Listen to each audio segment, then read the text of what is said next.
বন্ধ ছিল, অন্ধকারে আমি একটা তুষকের নিচে পলাইছিলাম। তারপর ওদেরকে মারছিল, ওরা সবাই চলে গেছে, আমি রুমে একা ছিলাম। তারপরে আমি রুমের মাঝে সিটকারি দিয়ে আসছিলাম আর কি, বন্ধ করে রাখছিলাম, দরজাটা আটকে রাখছিলাম, ভিতরে বসে আসছিলাম। পরে কিছুক্ষণ পরে ওরা আসে আবার, আয়সা তারপরে দরজাটা নক দিতেছে, রুমে কে আছে বাইরে।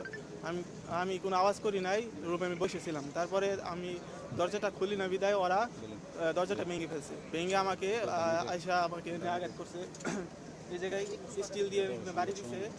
বাড়ি দেওয়ার পরে দু একটা বাড়ি দিছে। তারপরে একজন বলতেছে ছুরি নিয়ে ওকে আজকে ভিডিও করে করে মারবো আজকে। তারপরে আমি অনেক আতঙ্কিত হয়ে গেছি। বলতেছে আর যে ওরা আজকে পোষামু ছুরি নিয়ে। তারপর আমি ভয়ে ওদের একজনের এলাকা কাজ দিয়ে তারপর আমি ভয়ে আতঙ্কে দৌড়ে 2 তলা থেকে লাফ দিয়েছি। লাফ দিয়ে তারপর আমি পড়ে গেছি এই জায়গায়। ওই জায়গায় তাদের হাতে যে লাঠিগুলো ছিল ওগুলো আমার উপরে নিক্ষেপ করছে। তারপরে আমি ওখান থেকে দৌড় দিয়ে হলের দেওয়াল থেকে টপকে আমি পালাই গেছি।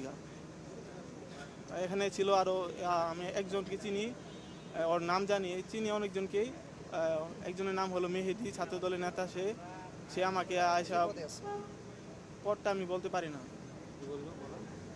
মানে ওনার নাম ছিল হলো মেহেদি। তারপর আমি হল থেকে বেরিয়ে আসি, এইটুকু। মেহেদি বলছিল ওই জায়গায় দরজা খুলে বলতেছে যে আজকে তরে পুষামু, এই করবো ভিডিও করবো, বা আরও আমাদের রুমটা খালি ছিল। পর আমি পলায় আসি। তারপরে রুমটা তো ওরা ঢুইকা ওরা ফোন টোন ল্যাপটপ আর অনেক কিছু চুরি করছে, আমি ছিলাম না, সব কিছু ওরা লুটপাট করে নিয়ে গেছে।